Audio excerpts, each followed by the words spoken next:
I am Seth Grantley, and welcome to the GKT Community Podcast, a podcast where we meet one of the inspirational people who share their knowledge and lived experience on globalknowledgetransfer.com.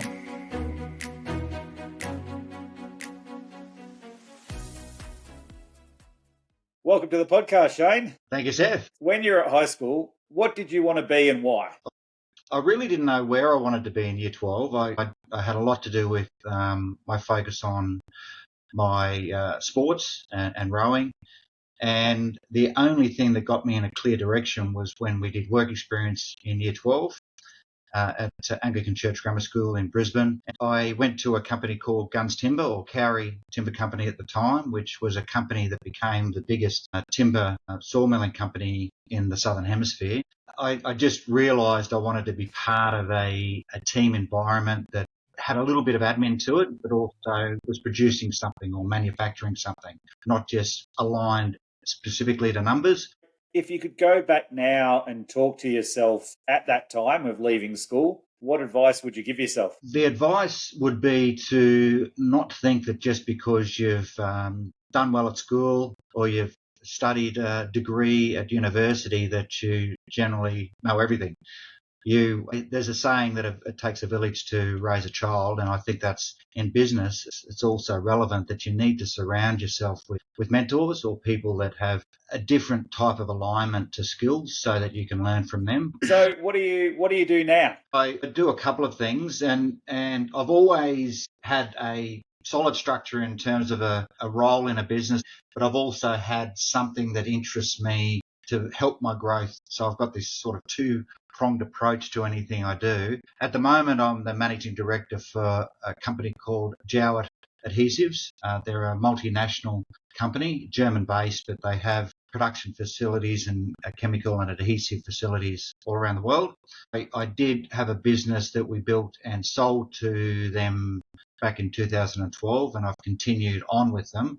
We did have a management buyout or pay-out agreement, but I've stayed beyond that and really love the fact that it is a global team. It's still a family business, even though their turnover is around the 600 million euro a year. The second part is that I'm involved in the disability sector and just try to link up commercial businesses with some disability or social enterprises that are looking for work but need some sort of commercial partner to deal with to try and get them to link up, because there's a little bit of a disconnect there, and I try to facilitate that disconnect. Obviously, people are very important to you in the workplace. What do you think the three key highlights were in your career? One of them was I did work for Australia Post, and I was a network manager in North Queensland from Agnes Water all the way up to Thursday Island, inland as far as Birdsville, and also looked after Hamilton Island, Palm Island. From 1988, Australia Post introduced retail, and they became bigger and bigger, and they would answer calls to open up a post office nearby anybody. But that became unsustainable. I had to consolidate some networks, and one of those, for an example, was Rockhampton. There were 12 outlets within the radius of 5.2 kilometres, so we had to consolidate that. It was very good in terms of my growth, because I had to understand how people in the community felt and manage that. I had to understand how to deal with the people that may have been relocated inside the business. And some of that also meant changing the ownership model. So it might have been a corporate office that we moved to a licensed post office, or shut down to licensed post office to make it a corporate. The other one was a management buyout way back in the time when I started in Guns Timber. That was a really big wake-up call into how you move through that and understand the negotiating styles you need when you're dealing with a big corporation. That's pretty significant. What do you think the key contributors to your success were in that journey, and why? I touched on before is understand that you don't know it all. Even when you get later in life, where I am, I still call on a lot of people that have better skills or better exposure to different areas that I haven't had. And there could be just simple things. Like last week, I went to a big manufacturing facility down in Colac, a company called AKD Softwoods and understanding how they put through 600 cubic meters of logging per month and the different sort of intricacies of that business. So I learned what they're exposed to, being a big business in a small town, the human resource issues that they've got. So what they try to do is create roles that even you don't need these super skills to do, but then you create this boredom if you don't have exposure to different roles. So they make sure that people can do a number of roles. Another thing that I think over the years I've had to become skilled at is time management. And I do everything in my calendar, in my diary, down to the fact that I've got to drop my daughter off to school and what time I'll be back in the office, and not getting into these silly type of situations where you might go down to the bank and then come back to the office and have a meeting which was close by. So you've got to align all that up to save every minute of every day and try to take those precious moments and do something with them. You talk about engaging people in your journey and learning from them.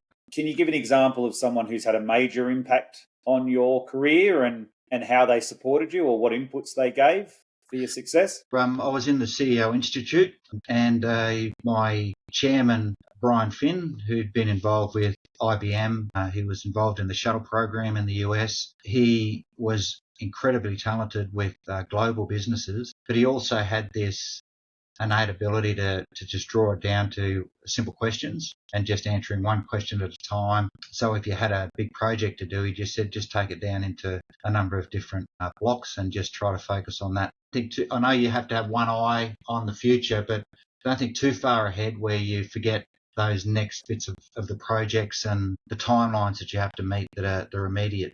He had a lot of influence on me, but he also just made me realise that you don't have to be a brain surgeon to get through different things in life. You just have to focus on different steps as you go through it and make sure that when you've ticked off one box, you move on to the next and continue that movement forward. You've joined globalknowledgetransfer.com now, and what do you hope to achieve on that journey? What impact do you hope to have on others? Similar to the focuses and the knowledge that I've gained from people is that don't think that you know it all. And if it's just a simple, Shane, can you connect me with someone that may have a skill in this area that I mightn't have, then hopefully I can facilitate that.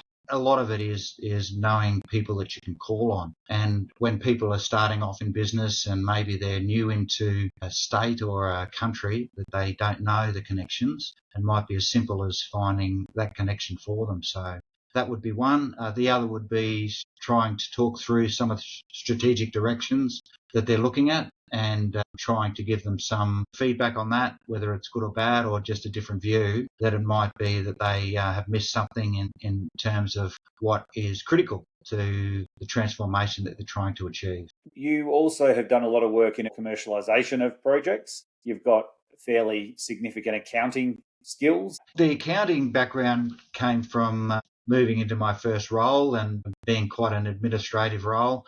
I was always pretty good with numbers at schools. I did an accounting degree with a marketing double diploma.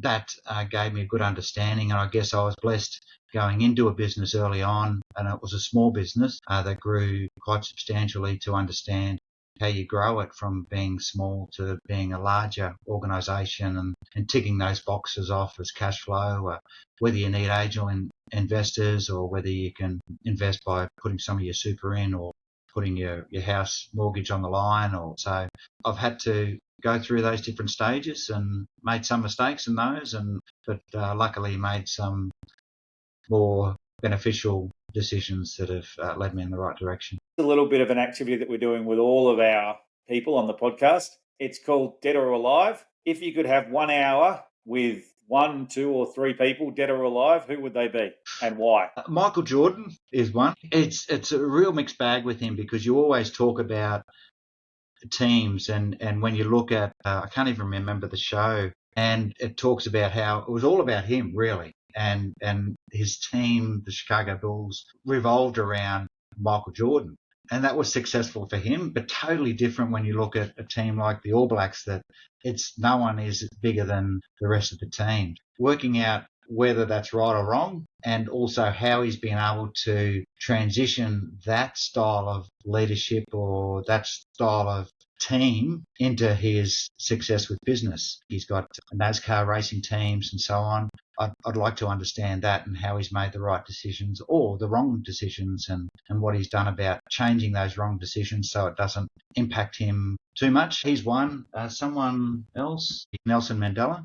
I'd like to understand the politics of South Africa at the time. You only hear certain information that they want you to hear from different sides when you're in another country. So I want to hear it from his perspective and get the humanitarian side of life. I think as I get to my age now, I'm starting to look at what I can do to help in terms of those style of projects rather than just getting a different toy or looking after myself. I want to start to look after other people. Excellent. Well, thank you for joining us today, Shay. Thank you.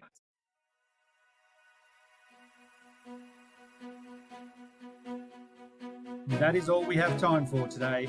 Thanks to our guest and our sponsor, globalknowledgetransfer.com. Don't forget to subscribe so you can be sure to meet more inspirational individuals from the Global Knowledge Transfer community in future episodes.